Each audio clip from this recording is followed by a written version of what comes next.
시편 73편은 아삽의 시로 알려져 있습니다. 아삽은 언약궤가 예루살렘 성으로 들어왔을 때 헤만, 에단과 함께 찬송하는 직무를 담당했던 레위인입니다. 언약궤가 적절한 처소에 놓여지게 되었을 때 하나님을 찬양하도록 임명된 사람입니다. 아삽의 시는 50편 그리고 오늘 우리가 읽은 73편에서 83편까지 시편에 나와 있는데요. 특별히 73편은 이 시편 3권, 73편에서 89편까지 해당하는 시편 3권의 이 표제어, 또 이 서론, 또 주제 같은 그러한 시편입니다. 맞쓰길이라고, 아삽의 맞쓰길이라고도 구약학자들은 이야기하는데요. 이제 74편에도 아삽의 맞쓰길 이렇게 나와 있는데, 이 맞쓰길이라는 뜻은 깨닫다, 생각하다, 교훈적인 그러한 시들을 모아서 맞쓰길 이렇게 부르고 있습니다. 73편은 의인과 악인의 운명에 대해서 설명하고 있습니다. 크게 두 개의 연으로 구성되어 있는데요. 1연은 어제 읽었었던 1절에서 14절까지, 그리고 2연은 오늘 우리가 읽은 15절에서 28절까지입니다. 1년에 나타난 내용을 1절에서 14절까지 나타난 내용을 짧게 요약하면은 악인의 번영으로 인한 믿는 사람들의 이 고단함, 마음의 낙심, 이렇게 제목을 붙일 수 있으리라 생각이 됩니다. 1절에 보면은 이런 이야기를 하죠. 하나님은 참으로 이스라엘 중 마음이 정결한 자에게 선을 행하시나. 하나님은 바르게 살고자, 정직하게 살고자 기도하면서 하나님의 뜻을 분별하여서 하나님의 뜻대로 살고자 하는 사람들에게 선을 베풀어 주시는데, 하지만 그런 하나님이 다스리는 이 세상 속에서 2절과 3절에 보니까 이 시편 기자 아삽이 낙심하게 되었답니다. 악인의 형통하고 오만한 자들의 잘 되는 것 때문에 너무 시샘이 나서 마음이 낙심하게 되었답니다. 그러면서 4절에서 12절까지 악한 사람들에 대해서 소개를 하는데, 4절에서 5절까지 보니까 이 사람들은 죽을 때에도 고통이 없고 강건합니다. 6절에서 9절까지 보니까요, 이 7절에 이런 내용이 나오죠. 이 교만하고 강포하다라고 6절에 나오고, 7절에 살찜으로 그들의 눈이 솟아나며, 이 살이 많이 찌면은 이렇게 얼굴 형태가 바뀌게 되는데, 살이 쪄서 눈이 이렇게 솟구쳐 오르고 얼굴이 이렇게 커진 그런 모습을 이야기합니다. 그들의 소득은 마음의 소원보다 많으며, 너무 잘 되는 거예요. 그래서 이 풍요로운 그러한 풍요로 인해서 눈이 어두워진 그 악인들의 현실을 이야기하고 있는데요. 그래서 이 사람들은 그냥 자기가 의도했던 것보다 더 많이 벌었으니까 이제 거만하게 말합니다. 8절에 그렇게 나오죠. 그러면서 9절에서는 하늘에 두고 혀는 땅에 두루 다니는도다. 자신이 세상을 다 가진 것처럼 그렇게 이야기를 합니다. 반사회적인 망상을 일삼게 됩니다. 그래서 10절과 11절에 보니까 이 사람들이 악을 행해도 괜찮다 하면서 이렇게 거룩에서 떠나게 된다고 되어 있는데, 이 10절에 있는 그의 백성이 악한 자들의 백성이 아니고요, 하나님의 백성을 가리킵니다. 그래서 새한글 성경은 10절과 11절을 이렇게 번역합니다. 이러므로 하나님의 백성조차 그리로 돌아가서 물 마시듯이 그들의 말을 받아들입니다. 그들은 말합니다. 신이 어떻게 아실까? 가장 높다고 하지만 신에게 지식이 있을까? 악한 사람들이 하는 얘기가 아니고요, 10절과 11절은 하나님 믿는다고 그렇게 신앙생활하고 거룩하게 살고자 하는 사람들조차도 악한 사람들 잘 되니까 이런 거 넘어갑시다, 세상 다 이렇게 하고 사는 거예요, 이렇게 얘기하면서 믿는 사람들까지도 하나님 봐주실 거라고, 괜찮다고 이렇게 얘기하면서 악행을 하더라는 겁니다. 하나님의 백성조차도 하나님에 대한 불신이 생기는 겁니다. 잘 살려고 하면은, 뭔가 좀 잘 해보려고 하면은 자꾸 사람들이 오해를 하고 안 한 것도 했다고 하고 자꾸 그렇게 속상한 일들이 생기니까 다 포기해야겠다, 열정 다 내려놔야겠다, 그냥 이렇게 살다가 끝나는 거지, 이렇게 낙심하게 되다라는 겁니다. 그래서 12절은 현실적으로 이제 이 악인이 잘 되는 것처럼 보인다, 그런 얘기를 합니다. 볼지어다 악인들은 평생 항상 평안하고 그들의 재물은 더욱 불어난다.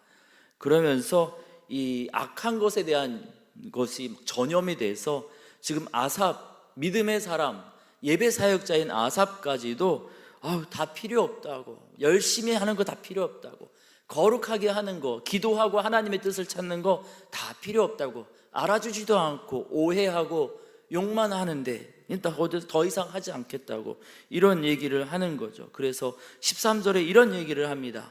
내 손을 씻어 무지하다 한 것이 헛되다, 다 필요 없다, 이것이죠.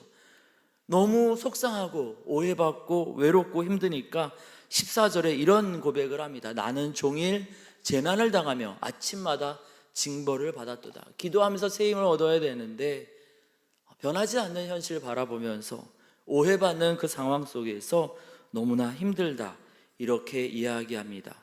여기서 끝나지 않습니다. 오늘 우리가 읽은 15절에서 28절까지 이언에서 이렇게 낙심하고 있는 하나님의 사람들을 위로하시는 하나님을 경험하면서 하나님에 대해서 이야기합니다.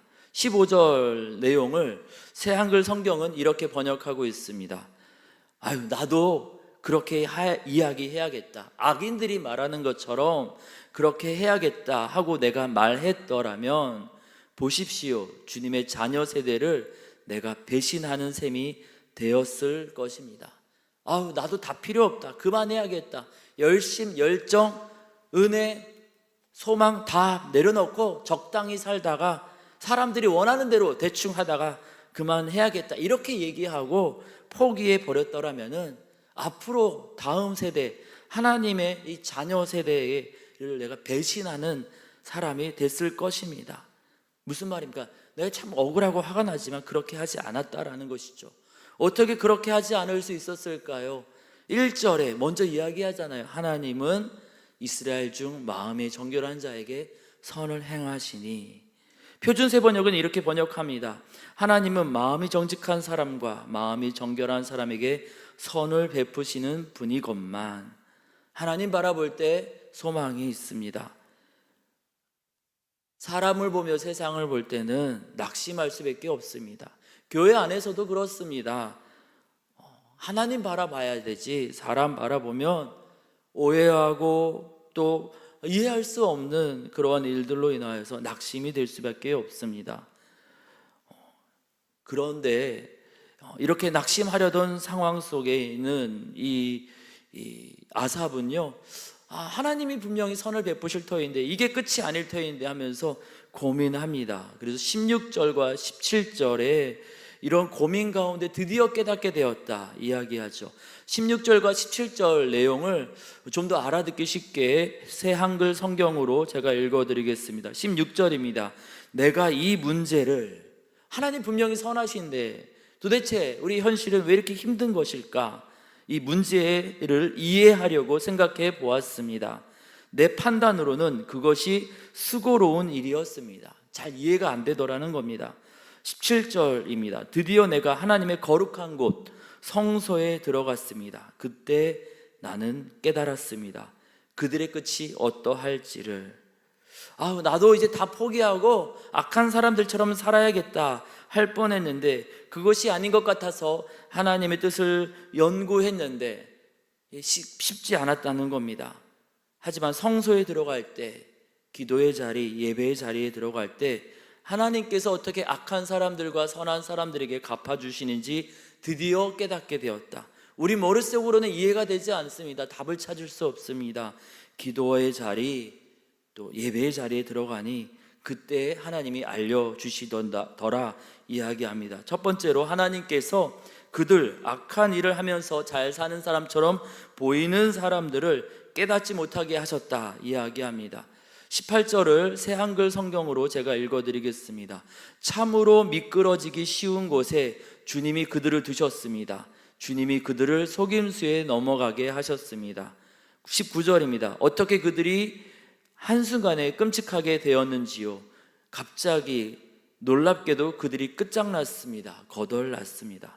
악한 사람들이 잘 사는 줄만 알았습니다. 하지만 결국 자기 꾀에 넘어가고 망하게 되는데, 그렇게 될 때까지 깨닫지 못하도록 하나님이 그들의 눈을 어둡게 하셨다는 겁니다. 악한 사람들이 자랑했다라고 그 1년에서 이야기했잖아요. 그 사람들의 자랑했다고 8절에 능욕을 악하게 말하고 높은 데서 거만하게 말하고, 그래서 사람들이 아우 저렇게 사는 게 옳은가 보다 하고 쫓아갔었는데, 20절에 악한 사람들의 자랑이 꿈과 같다라고 이렇게 이야기합니다. 주여, 사람이 깬 후에 꿈을 무시한 같이 그냥 꿈이었네 하는 것처럼 하나님께서 깨신 후에, 하나님이 이제 일을 하신 이후에는 그들의 형상을 멸시하시리이다. 하나님이 그들의 부귀와 영화, 그들의 자랑과 오만함을 이렇게 꿈처럼 다 흩어버리신다라는 것이죠. 하나님이 기다리고 계신다는 겁니다. 악한 사람들, 그들이 자랑하고 악행을 저지르고 있지만 하나님이 참아주시고 기다리고 계시더라는 겁니다. 두 번째로 하나님이 의인을 붙잡아 주신다고 아삽은 깨닫게 됩니다. 하나님은 악인을 심판하시지만 즉각적으로 심판하지 않으시니까 깨닫지 못하는 의인은 이 땅에서 믿음으로 살아갈 때 마음이 아프고 힘듭니다. 그 내용을 21절과 22절에 이렇게 이야기하죠. 내 마음이 산란하여 내 양심이 찔렸나이다. 내가 이같이 우매무지함으로 주 앞에 짐승이오나. 조금만 더 기다려보면, 조금만 더 살펴보면 하나님의 뜻을 알게 될 터인데, 우리가 깨닫지 못하고 기다리지 못하다 보니 우리가 너무 힘들고 그리고 너무 답답해하고 그 모습이 어리석은 짐승 같다라고 지금 아삽은 고백합니다. 그런데요, 그렇게 우리가 힘들어할 때 23절입니다. 내가 항상 주와 함께하니 주께서 내 오른손을 붙드셨나이다. 악인에 대한 심판뿐만 아니라 하나님은요, 의인이 고민하고 답답해서 깨닫지 못해서 기다리는 시간 동안 막 깨닫지 못하는 짐승처럼 힘들어할 때 의인을 버려두시는 것이 아니라 잘 알지 못해도 말씀대로 살려고 씨름하고 고민하는 믿음의 사람들을 오른손으로, 강한 손으로 붙잡아 주셨다라고 아삽은 하나님을 경험한 것을 간증하면서 고백하고 있습니다. 24절입니다. 그리고 기다렸더니 주의 교훈으로 나를 인도하시고 깨닫게 해주시고 후에는 영광으로 나를 영접하시리니, 하나님이 믿음의 사람들에게 결국에는 갚아주셨다.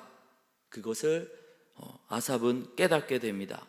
지금은 힘들지만 후에는 영광으로 나를 영접하시리니, 예수 믿고 사는 것, 착하게 사는 것, 정직하고 거룩하게 사는 것, 지금은 손해보고 억울하고 화가 나지만 후에는 하나님이 갚아주실 것이다. 그렇게 하나님의 붙잡아 주심, 갚아 주심을 깨닫게 됩니다. 세 번째로 하나님은 의인에게 찬양을 주시고 복음을 증거할 소망을 주십니다. 25절부터 그 하나님을 경험해서 하나님을 찬양합니다. 25절에 하늘에서는 주 외에 누가 내게 있으리요, 땅에서는 주밖에 내가 사모할이 없나이다. 악인들이 힘쓰고 의인들이 너무 힘들게 살아서 신앙으로 사고 거룩하고 정직하게 사는 거 다 필요 없는 줄 알았는데, 하나님이 결국에는 일하시는구나. 그래서 하나님밖에 없습니다. 그 입에 찬양이 가득하게 됩니다. 26절에 하나님밖에 없다고 이렇게 고백합니다. 내 육체와 마음은 쇠약하나 하나님은 내 마음의 반석이시요 영원한 분깃이시라. 지금 당장은 기다림이 힘듭니다. 하지만 결국에는 반석 되시는 하나님이 나를 지켜주시고 영원한 나의 기업, 나의 분깃이 된다. 그렇게 하나님을 찬양합니다. 이 찬양은 찬양에서 끝나지 않습니다. 28절에 이렇게 이야기합니다. 하나님께 가까이함이 내게 복이라.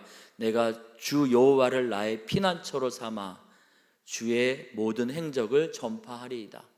그냥 나만 이거 알고 있을 수 없다. 그래서 혼자 찬양하고 예배당에서 찬양하는 것을 끝나지 않습니다. 찬양에서 끝나지 못하고 전도하러 바깥으로 나간다는 겁니다. 찬양은 칭찬하다입니다. 성경에 나와 있는 모든 찬양은 하나님이 행하신 일에 대한 사람의 응답이지, 인간의 찬양에 하나님이 응답하시는 경우는 한 번인가 나오고 그 외에는 나타나지 않습니다. 출애굽할 때 홍해를 가르시고 하나님이 이스라엘을 구원하시자 그때 미리암이 찬양하고 모세가 찬양했습니다. 시편 기자들 찬양했더니 하나님이 응답하신 게 아니고요, 하나님의 도우심을 경험하고 하나님을 찬양한 것입니다. 마리아 임신하기 전에 하나님 찬양하지 않았습니다. 성령으로 예수님께서 자신의 몸에 임한 것을 깨닫고 천사의 찾아옴을 경험하면서 하나님이 옳습니다, 주의 뜻대로 이루어지이다 말하는 사람에게 복이 있나이다, 하나님을 경험하고 하나님이 일하심 때문에 찬양한 것이죠. 우리가 설교 말씀을 듣기 전에 찬양하는 것은요, 여러분 절대 오해해서는 안 됩니다. 마음문을 여는 것 아닙니다. 하나님이 이미 우리의 인생 가운데 행하신 일에 대해 감사 고백하기 때문에 찬양을 하는 겁니다. 일주일간의 삶, 하루 동안의 삶 가운데 하나님이 우리 인생 가운데 함께 하셨잖아요. 그것을 먼저 찬양하는 것이죠. 그리고 다시금 말씀 듣고 다시금 세상에 나가면 또 하나님이 우리 인생 가운데 일하십니다. 그래서 우리가 모일 때마다 찬양하는 이유는요, 마음을 여는 것 아니고요, 시간을 때우는 것 아닙니다. 우리 인생 가운데 하나님의 행하신 일을 기억하며 하나님을 높이는 겁니다. 하나님 행하신 일을 보면은요, 찬양할 수밖에 없습니다. 그리고 그것을 나만 혼자 알 수가 없어요. 입을 열어서 전도할 수밖에 없습니다. 그래서 제대로 된 교회는 전도하고 선교할 수밖에 없습니다. 원래 그럴 수밖에 없는 겁니다. 그래서 이 아삽도 맨 마지막에 주의 모든 행적을 전파하리이다. 결국 결론은 나만 이것을 알 수 없다, 다 알려야겠다. 예배당 밖으로 나가서 전도지 들고 찬양하는 거죠. 예레미야 선지자가 사람들이 너 입 좀 다물어라고, 그만 얘기하라고 했을 때 뭐라고 이야기합니까? 내가 다시는 여호와를 선포하지 아니하며 그의 이름으로 말하지 아니하리라면 내 마음에 불붙는 것 같아서 골수에 사무치니 답답해서 견딜 수 없나이다. 하나님 경험한 사람들은 전도 안 하면은, 선교 안 하면은 미칠 것만 같은 거예요. 교회를 키우려는 목적이 아니라 이 예수님, 이 하나님 증거하지 않으면 마음이 막 불타는 것 같은 겁니다. 그래서 찬양하다가 전도하게 되는 것이죠. 아삽은 그 하나님을 경험해서 하나님을 내가 전하겠다 외치고 있습니다. 우리 믿음의 삶, 답답해 보이는 일들이 많이 있습니다. 그래서 다 포기하겠다, 포기하고 싶을 때가 많이 있습니다. 그런데 기도하러 나오고 하나님의 성소에 들어가면은 예수님이 몸을 찢으면서 열어놓으신 지성소에 들어가서 하나님 앞에 하나님의 뜻을 듣고 있으면 깨닫게 됩니다. 아삽이 고백한 것처럼 하나님께서 결국에는 악인들을 심판하실 것을, 그들이 깨닫지 못하도록 그들의 눈을 어둡게 하신 것을 깨닫게 됩니다. 그리고 믿음의 사람들 견딜 수 있도록 붙잡아 주시는 것을 깨닫게 됩니다. 너무 가슴 벅찬 감동에 이 몸의 소망 무언가 오직 우리 주님 외에는 없습니다. 찬양하게 되고 이것을 전할 소망을 주십니다.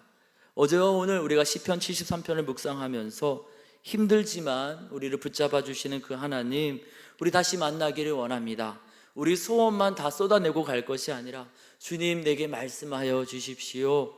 사무엘처럼 듣고 솔로몬처럼 듣다 보면은 주님께서 우리를 위로하여 주시고 강한 손과 펴신 팔로 우리의 상한 마음, 찢겨진 마음, 상처 입은 마음을 위로하시는 것을 경험하게 될 줄 믿습니다.